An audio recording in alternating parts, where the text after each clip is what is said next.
culture d'islam d'Abdelwahab Meddeb.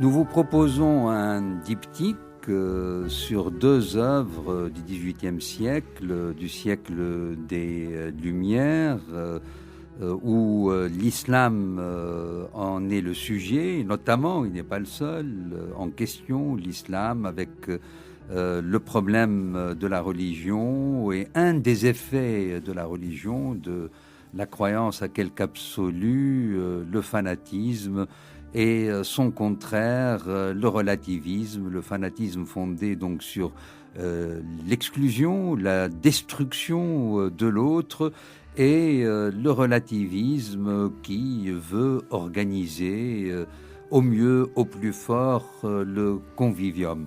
Questions donc qui ont été soulevées d'une manière forte. Le problème de la religion, vous le savez, de la croyance, a été un des horizons de pensée des Lumières européennes.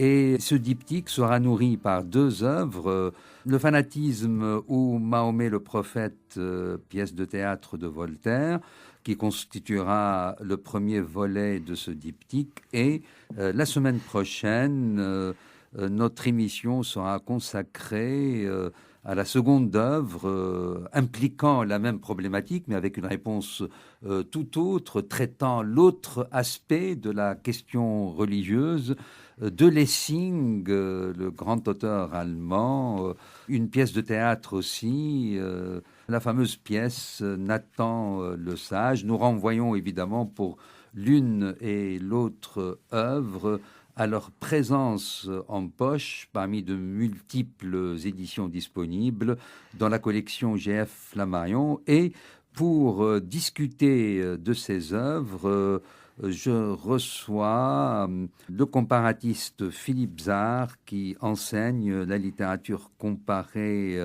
à l'université Paris X Nanterre. Philippe Zard, ces deux œuvres constituent en fait ce qu'on appelle dans le jargon universitaire une partie du corpus d'un de vos cours que vous donnez à vos étudiants en ce moment même, en cette année universitaire.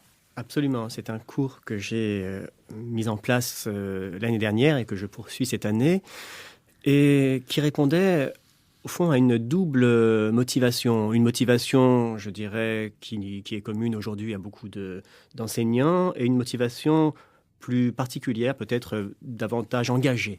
La motivation commune, eh bien, elle est simple, c'est tout simplement de mettre en perspective historique la question de la représentation de l'autre, et en particulier de l'autre croyant, en particulier le juif et le musulman, dans la littérature de Shakespeare à Lessing, autrement dit, au tournant du XVIe et du XVIIe siècle jusqu'au siècle des Lumières, et de suivre ainsi une évolution assez repérable, même s'il ne faut pas la schématiser, qui irait d'une représentation quelque peu ou fortement stéréotypée, voire malveillante de l'autre, une sorte de démonisation ou de diabolisation de l'autre, jusqu'à une ouverture dont Lessing a été considéré comme l'un des plus éminents représentants.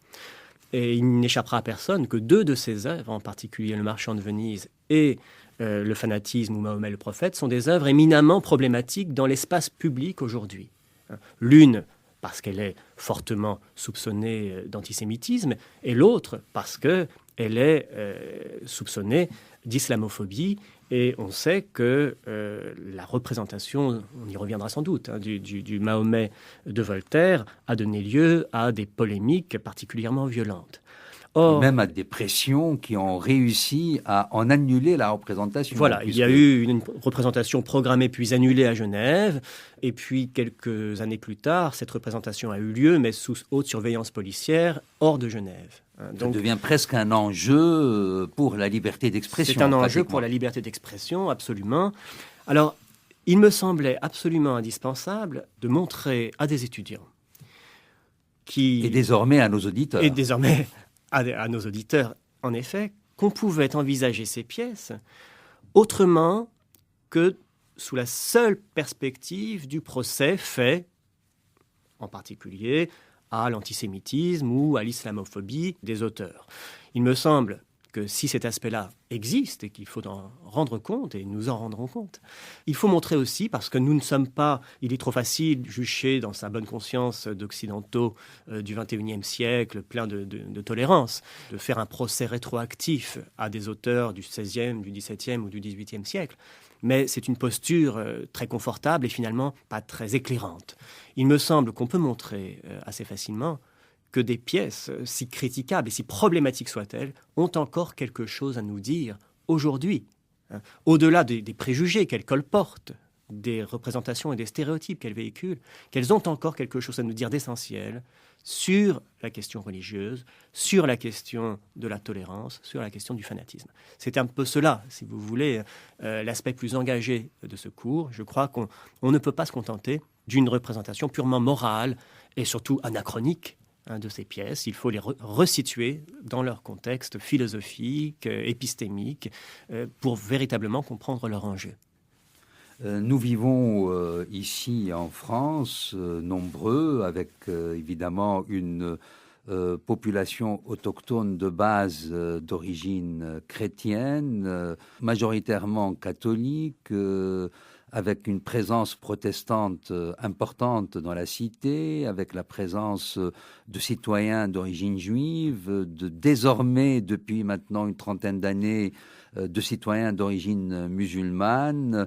Nous sommes donc un certain nombre où nous nous rencontrons dans le cadre d'une citoyenneté qui est celle du dépassement, je dirais, de toutes les origines, même si l'inscription comme trace de ces origines continue de travailler à des degrés divers en fonction de l'histoire, évidemment, dans ce dépassement. Personnellement, lorsque des gens de l'importance de Dante, de l'importance de Shakespeare, de l'importance de Voltaire parlent de ces questions-là, nous avons évidemment à les situer à la fois par rapport à un contexte historique, par rapport à un système de valeurs qui a changé, qui a muté, et le retour à cette mémoire qui ne devrait pas être donc l'occultation de ces œuvres, mais plutôt la volonté de les comprendre. Et nous sommes assez souverains dans ce temps de dépassement, nous avons assez de moyens analytiques, assez d'informations pour mener pédagogiquement le travail, situer les choses à leur juste place, voir en quoi il y a une image qui dépend de toute une tradition critique, polémique, anti-altérité, si j'ose le terme, et comment, au-delà de cela, il y a peut-être un sens encore utile qui fonctionne pour nous. Je crois que c'est ça l'enjeu de votre approche, Philippe Zard. Absolument. Je crois qu'il faut insister sur le fait que nous avons peut-être la chance en France aujourd'hui de vivre un de ces moments rares où il est devenu possible d'étudier ces textes, d'en rendre compte, d'en rendre raison. Il est évident que le contexte historique va jouer. On ne joue pas le Marchand de Venise à n'importe quel moment dans l'histoire. On sait très bien que la pièce a été la pièce favorite des nazis dès leur arrivée en Allemagne. On ne va pas jouer Mahomet en Bosnie au moment de la guerre entre Serbes et Bosniaques. C'est évident. Il y a des contextes politiques qui rendent indécente, effectivement, la représentation de ces pièces dès lors qu'elle est faite dans une intention de nuire ou dans une intention criminelle. En revanche, en France, il faut insister sur ce fait, nous vivons dans une société qui est présumée entièrement pacifiée, pacifique et pacifiée. Il faut donc choisir quel type de laïcité nous voulons. Si c'est la laïcité frileuse, qui n'ose pas prononcer une parole de peur de déplaire à quelque minorité que ce soit. C'est-à-dire le refus de la political correctness, en somme. Il faut en effet refuser ce politiquement correct. Il faut une laïcité qui soit une laïcité ambitieuse, exigeante, et donc qui passe en effet par la confrontation à des discours, à des paroles, à des arguments, et aussi, c'est le plus difficile peut-être, à des représentations qui peut-être ont de quoi nous déplaire, ont de quoi parfois nous horrifier. Mais si nous n'assumons pas ce risque, si nous ne prenons pas ce risque, à la fois de déplaire et de subir des désagréments, des offenses, eh bien, la laïcité est mal partie.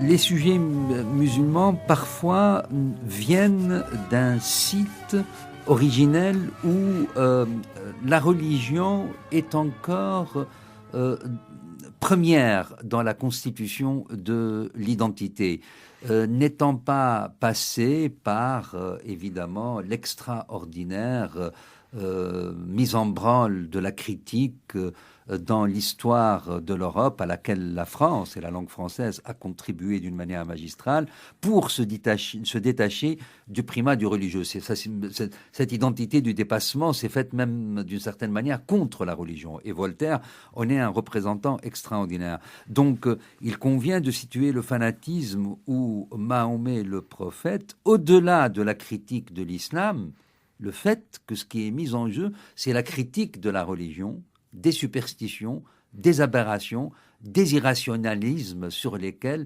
sont fondées les religions en général.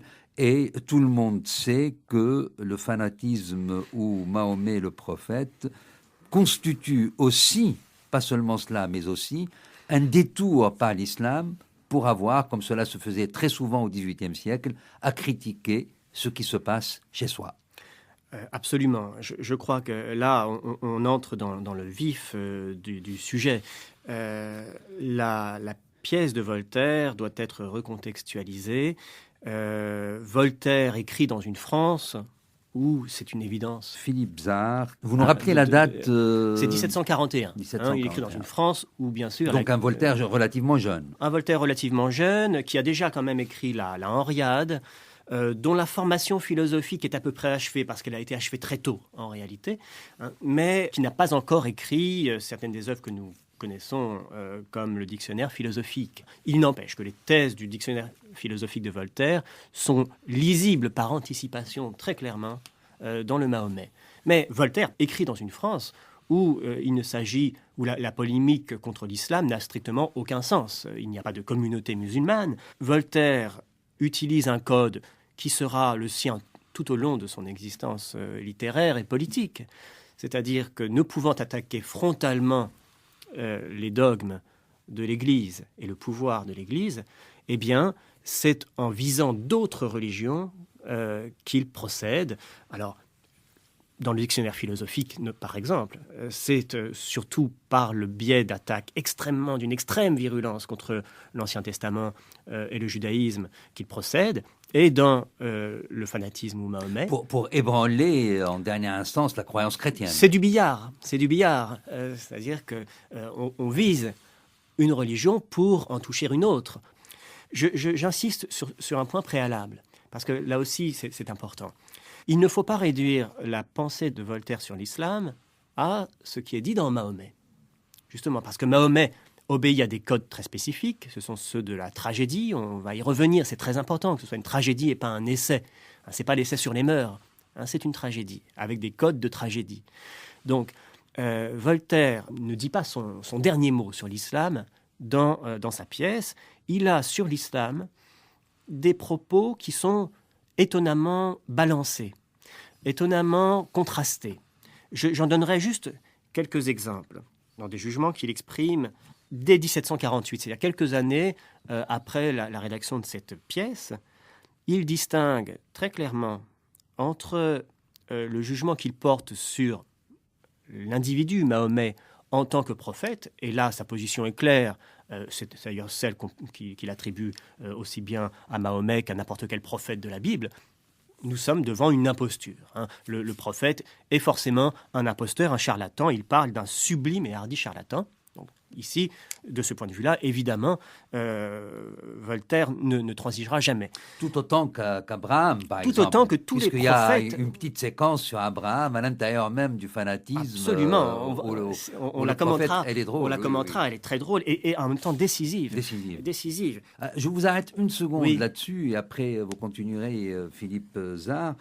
C'est que cette critique, c'est très important de le rappeler, cette critique de l'imposture des prophètes s'est faite à l'intérieur même de l'islam, à la fin du IXe siècle, au début du Xe siècle. Un certain nombre d'auteurs, j'en citerai deux, Ibn al-Rawandi notamment, et Razi, le fameux Razi, le médecin, ne disaient pas autre chose. Pour eux, les prophéties, démonstrations à l'appui, étaient des impostures et constitué du charlatanisme, surtout concernant les miracles, toutes ces questions-là.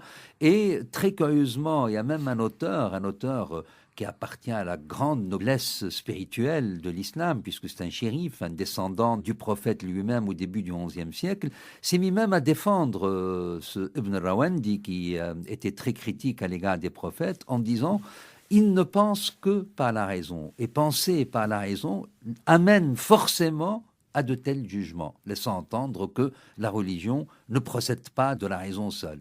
Je m'excuse de vous avoir interrompu, mais c'était très important de le rappeler. Important de le rappeler. Nous sommes dans les prémices des Lumières exprimées à l'intérieur même de l'islam. C'est quelque chose de très très mal connu, en effet. De très mal connu, et c'est très important de le rappeler. Pour Voltaire, il suffit de lire l'article miracle du dictionnaire philosophique pour voir en effet que toute religion, quelle qu'elle soit, est fondée sur une forme de charlatanisme ou d'escroquerie. Mais Voltaire distingue très clairement le moment de la fondation religieuse, qui est toujours un mensonge, et les institutions qui en procèdent, qui en découlent, et la civilisation qui peut en être.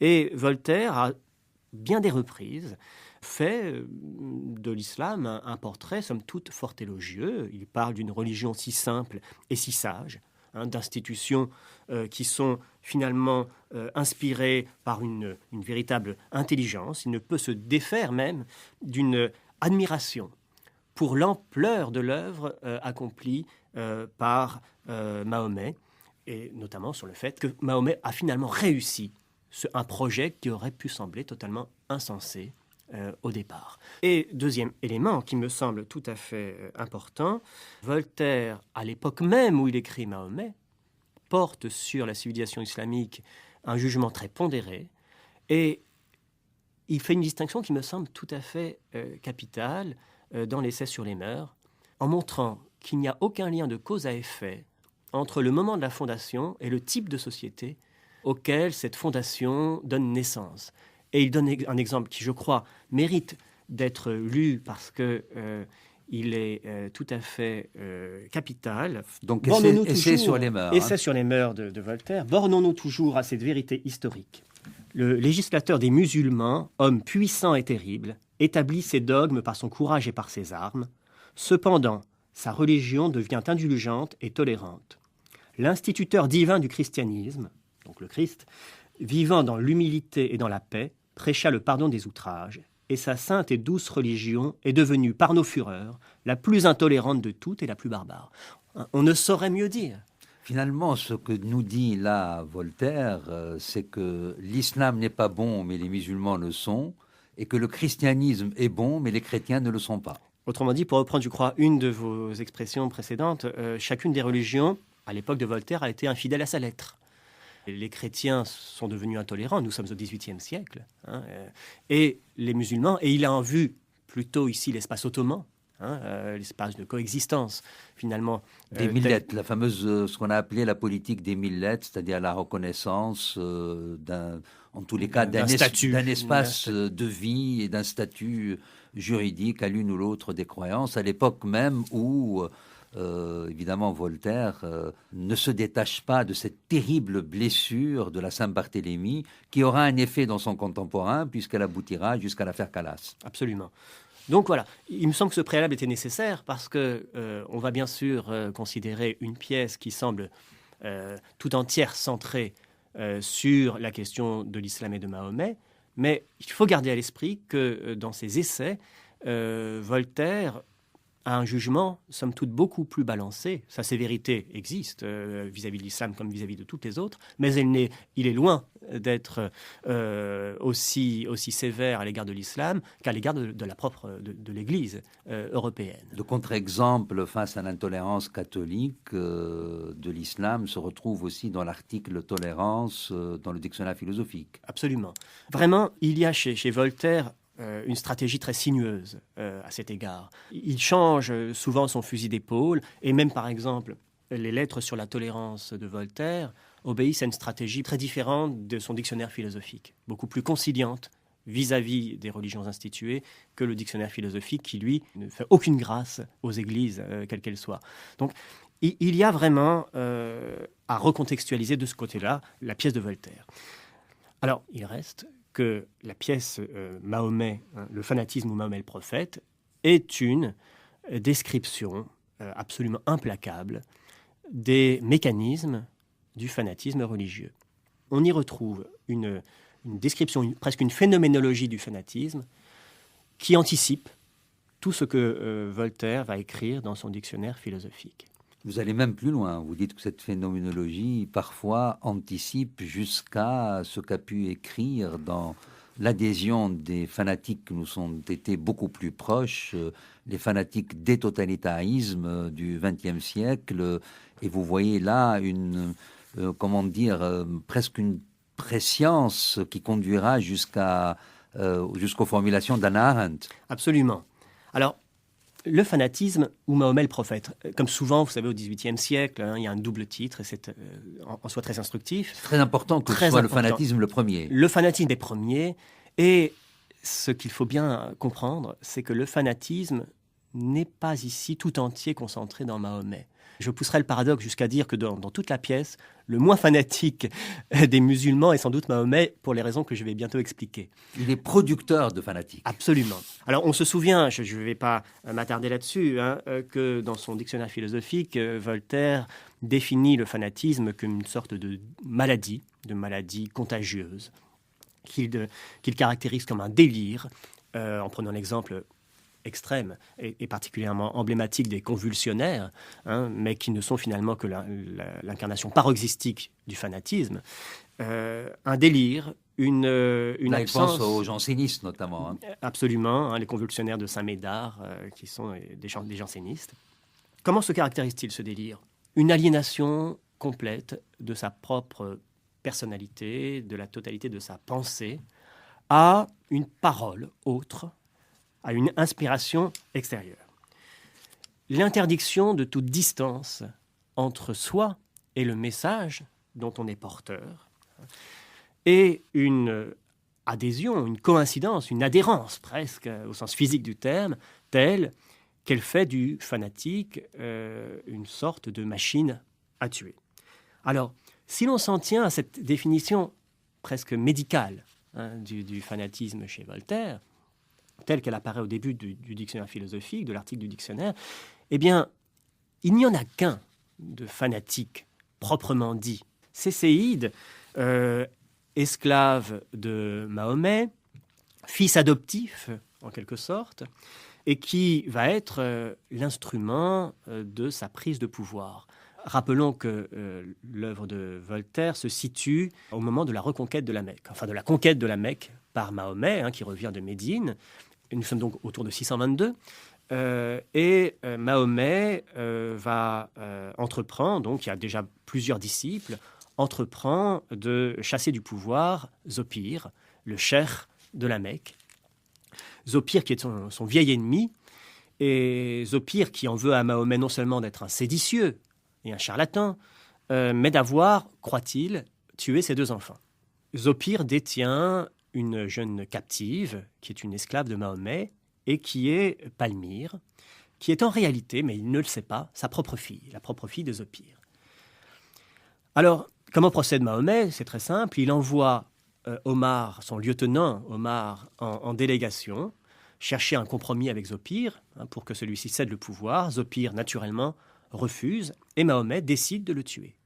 Pour le tuer, il utilise un autre esclave, et son fils adoptif, qui est justement le jeune Séide. et qui est, on s'en doute un petit peu maintenant, l'autre fils de Zopyre, adopté par Mahomet. Donc, Séide est l'archétype du fanatique, le parangon du fanatisme. D'ailleurs, on sait qu'il a donné un nom. C'est de la pièce de Voltaire que le mot séide nous est venu dans la langue française. Ça, c'est important de le rappeler. Voilà, c'est le séide, eh bien, c'est ce serviteur puis, zélé. Rappeler cette autre chose qu'à travers séide, évidemment, se trouvent visés les Clément, les Ravaillac et tutti quanti. Absolument. La pièce de Voltaire a été considérée comme dangereuse à tous égards, parce qu'elle pouvait donner des idées à tous les Ravaillac du siècle. Ça, c'est tout à fait important. Alors, pourquoi Séide est-il le parangon du fanatisme ?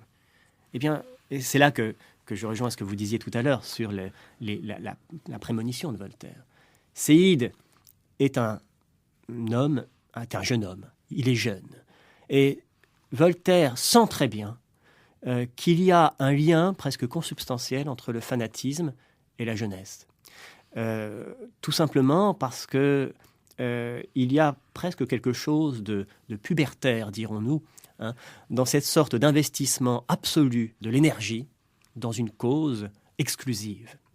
Séide n'a qu'une seule idée, c'est de faire valoir sa force, son pouvoir, son énergie, sa valeur auprès de Mahomet. Je crois entendre Dieu. Tu parles, j'obéis. Immoler un vieillard de qui je suis l'otage, sans armes, sans défense, appesanti par l'âge. N'importe. Une victime amenée à l'autel y tombe sans défense et son sang plaît au ciel.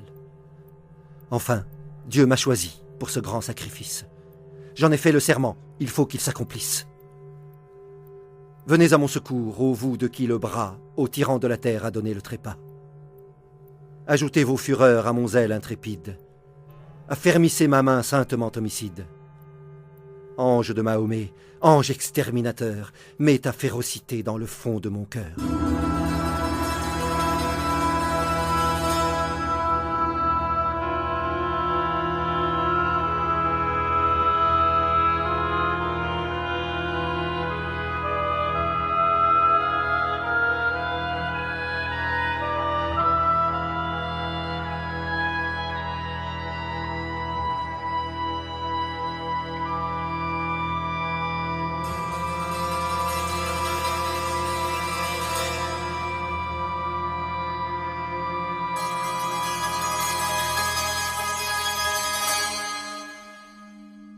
Philippe Zard, la question du père, la vacance de la figure du père et le père de substitution, c'est-à-dire le maître qui instruit son disciple pour le conduire fanatiquement vers l'exécution du crime, représente la figure du père, la loi qui était vacante. Il est d'autant plus disponible à la fanatisation que, en effet, il se croit orphelin. Il n'a pas de père, il en a un, mais il ne le sait pas. Mahomet le lui a caché.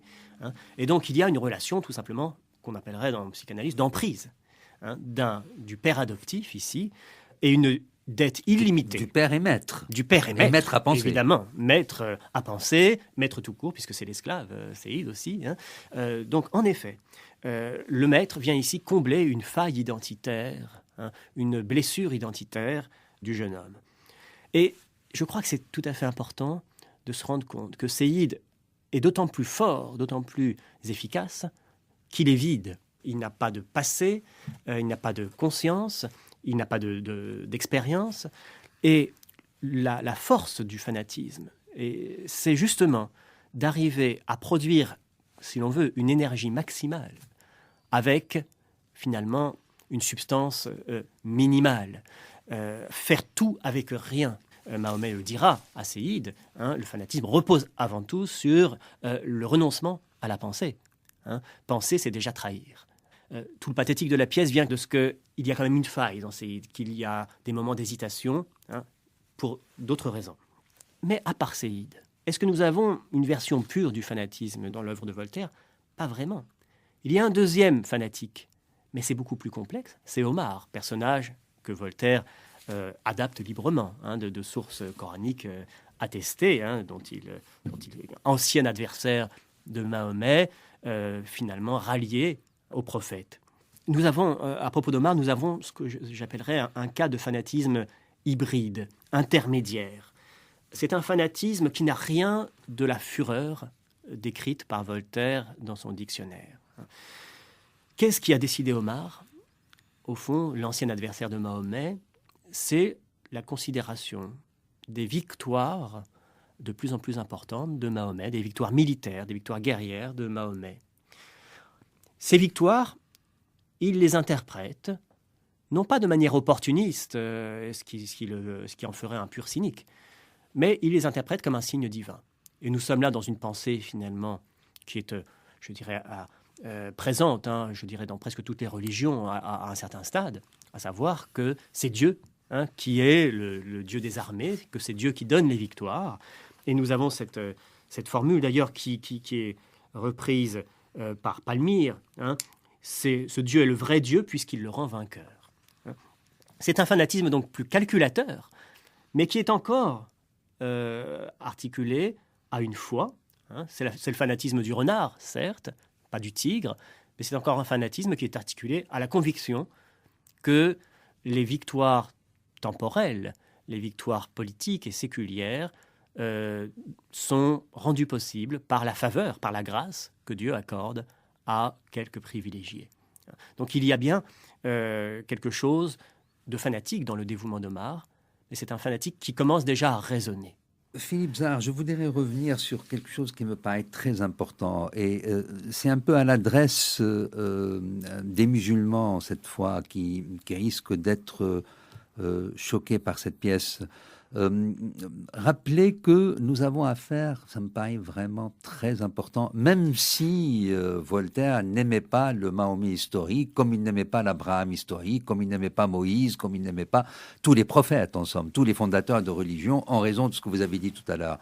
Mais je crois que Voltaire, avec un malin plaisir, il donnait tous les signes et tous les indices qu'il passait de l'histoire à la fiction. Rien que par le choix des noms. Par exemple, Zopir, ça peut être un peu l'interprétation graphique et phonique de Zubayr, qui était plutôt un compagnon très près du prophète, qui jouera un rôle très important dans une sédition future de l'islam après la mort du prophète. C'était un des prétendants de second rang, je dirais, au califat, mais un des premiers musulmans. Le fameux Zopir serait représenté par le personnage historique qu'on appellerait Abou Sofiane.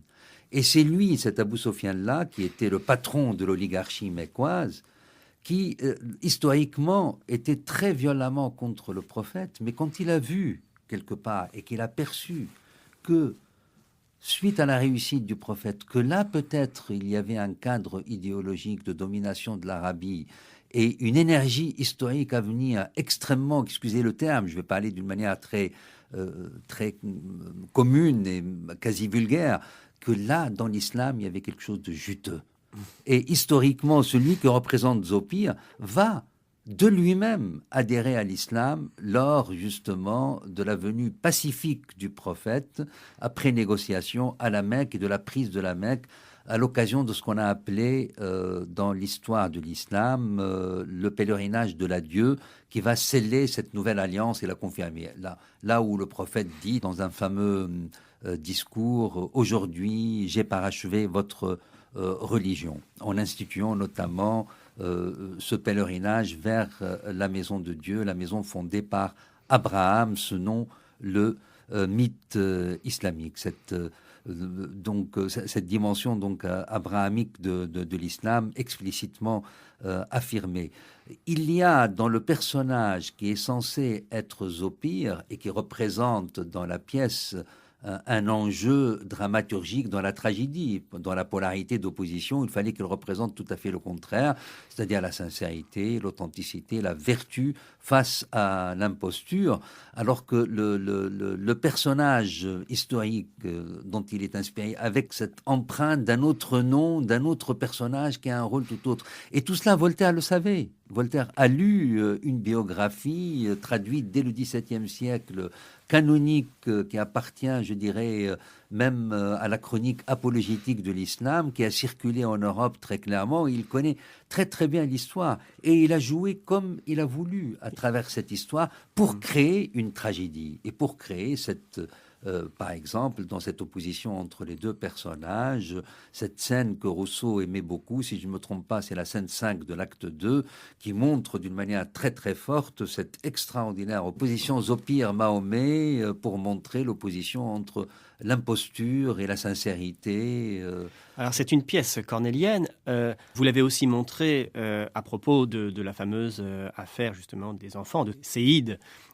Et Palmyre, oui, oui. En montrant en particulier... En référence à un épisode très précis. Très précis, qui est celui au cours duquel Mahomet, dans le Coran,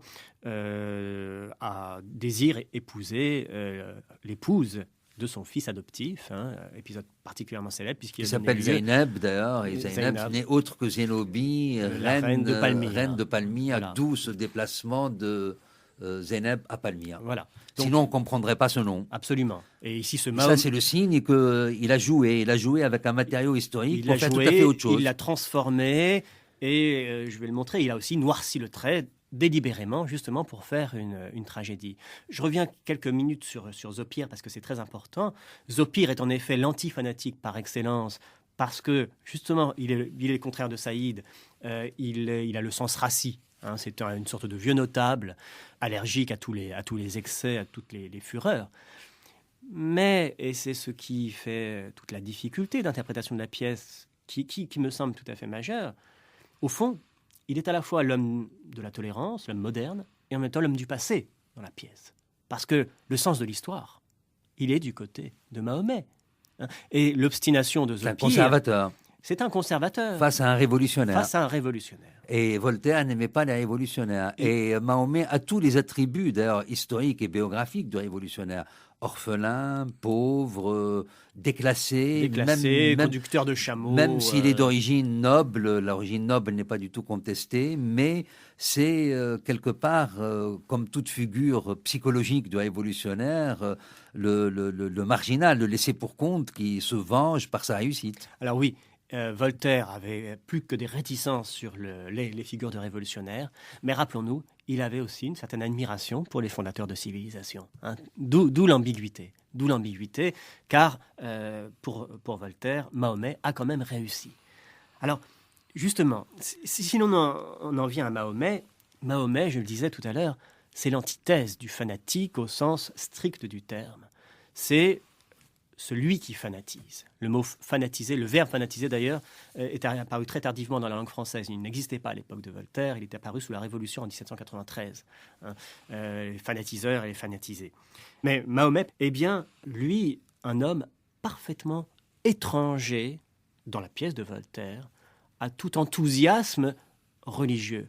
Rien n'est plus étranger à la mystique que le discours de Mahomet dans la pièce de Voltaire. C'est un manipulateur, c'est celui qui adosse son pouvoir sur les superstitions du vulgaire, du peuple, qu'il méprise et qu'il veut conduire comme un chef, qu'il veut mettre sous le joug. Mais c'est un homme qui sait parfaitement que son projet est d'essence politique.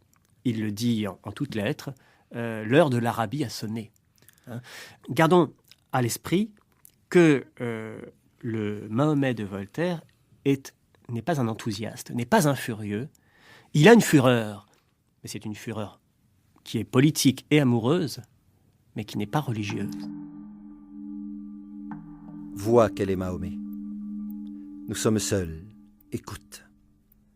Je suis ambitieux, tout homme l'est sans doute, mais jamais roi, pontife ou chef ou citoyen ne conçut un projet aussi grand que le mien. Chaque peuple à son tour a brillé sur la terre, par les lois, par les arts, et surtout par la guerre. Le temps de l'Arabie est à la fin venu. Ce peuple généreux, trop longtemps inconnu, laissait dans ses déserts ensevelir sa gloire. Voici les jours nouveaux marqués pour la victoire. Vois du nord au midi l'univers désolé, la Perse encore sanglante et son trône ébranlé. l'Inde esclave et timide et l'Égypte abaissée. Des murs de Constantin la splendeur éclipsée. Vois l'empire romain tombant de toutes parts, ce grand corps déchiré, dont les membres épars languissent, dispersés sans honneur et sans vie. Sur ces débris du monde, élevons l'Arabie.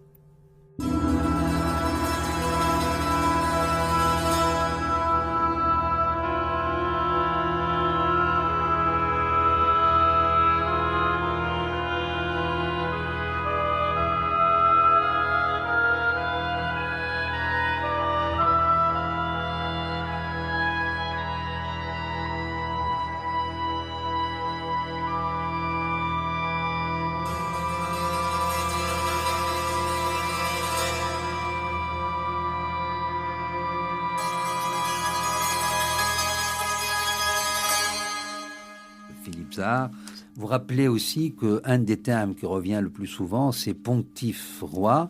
Donc il y a cette référence évidemment à l'Église par le terme même, mais aussi le terme probablement qui fait référence au Tractacus théologico-politique de Spinoza, oui. qu'il a dû lire évidemment. Oui. Et là, dans le texte, nous savons que la solidarité et la consubstantialité du politique et du religieux, c'est celle qui conduit au plus funeste, bien sûr. Et c'est cela aussi que dénonce Voltaire. Alors vous me permettez justement de revenir sur ce parallélisme entre christianisme et islam qui, justement, est intéressant jusque dans certaines limites. Il est évident que Voltaire se sert de l'islam pour attaquer le christianisme. Mais quel christianisme ? On ne peut pas, par exemple, revenir à l'époque de Voltaire sur l'antithèse entre le Christ, qui est un messager de paix, pacifique, bienveillant et étranger à la violence, et l'image du prophète guerrier qui informe tout l'imaginaire occidental sur l'islam. Cette image, quand bien même on peut la nuancer, etc., elle a, je dirais, un arrière-plan historique incontestable. Donc on ne peut pas faire cette assimilation. En revanche, comme vous le dites, lorsque Mahomet se décrit lui-même comme le pontife roi, on voit bien que si ce n'est pas exactement le christianisme qui est dans le viseur, si j'ose dire, c'est l'Église. L'Église en tant qu'alliance du pouvoir temporel et du pouvoir spirituel. Donc, évidemment, Mahomet représente ici la religion en tant qu'elle s'arroge un pouvoir temporel. C'est tout à fait, c'est une nuance qu'il faut absolument préciser. Alors, il y a deux intrigues dans Mahomet. Il y a une intrigue amoureuse et une intrigue politique. L'intrigue amoureuse, c'est Mahomet qui... À un moment, ils se croisent, non ? Et à un moment, ils se croisent. C'est Mahomet qui veut épouser Palmyre, dont il est éperdument amoureux. L'intrigue politique, c'est Mahomet qui veut prendre le pouvoir à la Mecque. Or, nous sommes dans une tragédie. Une tragédie supposerait que, d'une certaine manière, tout finisse mal. Or, il y a deux dénouements dans Mahomet. Un dénouement qui nous situe très clairement dans le registre tragique et qui est le fait que la jeune Palmyre ouvre les yeux sur l'imposture de son maître et le répudie et se suicide à la fin, le privant en quelque sorte du fruit de sa passion. Et donc, il y a une tragédie absolument assumée de ce côté-là. En revanche, le projet politique de Mahomet, lui, réussit. Il réussit puisque Mahomet arrive à prendre le pouvoir et à la suite d'un coup de force, d'ailleurs, prodigieux, puisqu'il fait croire à un dernier miracle qui lui assure l'adhésion des foules. Il me semble que Voltaire était très conscient du caractère ambivalent de sa tragédie qui montrait la victoire du tyran. Et donc, on parlait tout à l'heure d'un écrivain qui avait noirci le trait. Il me semble que le portrait de Mahomet en monstre à la fois incestueux et infanticide, puisque ce sont les deux crimes les plus impardonnables qui lui sont imputés, vise très nettement à contrebalancer la valeur exemplaire de la pièce en tant que traité de la prise de pouvoir.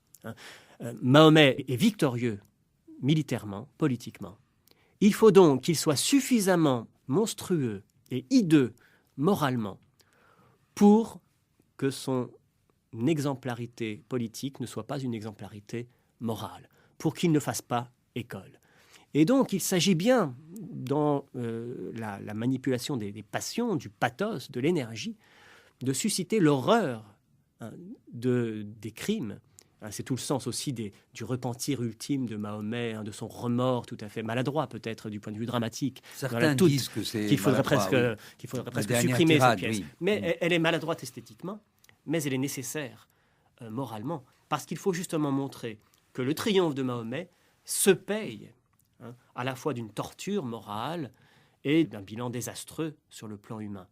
Naturellement, on a beau jeu de dire que finalement les problèmes de conscience de Mahomet sont de peu de poids au regard de son triomphe politique, car le public sait très bien que Mahomet n'a pas été démasqué, qu'il n'a pas été torturé par le remords et qu'il a fini par fonder cette civilisation dont il se voulait le porteur. Et donc, les critiques qui ont été adressées à la pièce de Voltaire, comme quoi elle pouvait donner des idées à tous les fanatiques, en montrant finalement l'efficacité politique du fanatisme, ne sont pas totalement illégitimes. Vous voyez, c'est cela, la profonde ambiguïté de la pièce. Et c'est cela aussi qui explique que Mahomet doive absolument, impérativement, être décrit comme un monstre abominable, et pas seulement comme un ambitieux. Rappelez donc, c'est élémentaire que le Mahomet dont vous parlez, évidemment, il ne s'agit pas du Mahomet historique et celui Absolument. de la croyance des musulmans, le Mahomet de fiction, et que de ce point de vue-là, comme illustration du fanatisme, nous sommes au bord de cet autre fanatisme qui sera exprimé bien plus tard à travers la figure de Robespierre. On va utiliser cette expression, le rapport avec la terreur. Et cela me rappelle un passage de Hegel dans les leçons sur la philosophie de l'histoire où il met Robespierre et le musulman fanatique dans la même détermination, puisque l'un et l'autre sont en lien avec un absolu auquel ils adhèrent et s'y rapportent, voulant l'imposer par la plus haute des violences, l'abstraction de Robespierre étant la liberté. C'est très étrange comme paradoxe, mais c'est ainsi.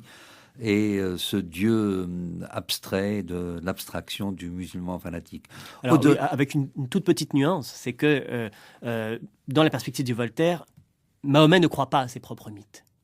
Alors que Robespierre, lui, semble véritablement habité par cet idéal de pureté. Et quand Voltaire fait une comparaison, c'est avec Cromwell. Cromwell qui utilise le fanatisme comme arme politique, de manière relativement cynique. Nous sommes à la toute fin de l'émission, Philippe Zard. Il y a cet autre problème qu'il convient de rappeler aussi, et nous retrouverons cette question la semaine prochaine avec la pièce de Lessing, Nathan le Sage, un autre grand auteur de l'Aufklärung, des Lumières, où on a le sentiment que on considère plus le sentiment religieux, alors que Voltaire semble tout à fait étranger au sentiment religieux, d'où cette cécité, ce regard si déformant à l'égard de Mahomet. Mais en tous les cas, cette pièce me paraît majeure, il mérite d'être lue, même si elle semble anachronique à l'époque même où elle a été écrite, puisque le théâtre évoluait vers Marivaux, et là nous sommes dans un théâtre qui est plutôt contemporain de Corneille. Mais la pièce est belle, je pense, et elle mérite réflexion.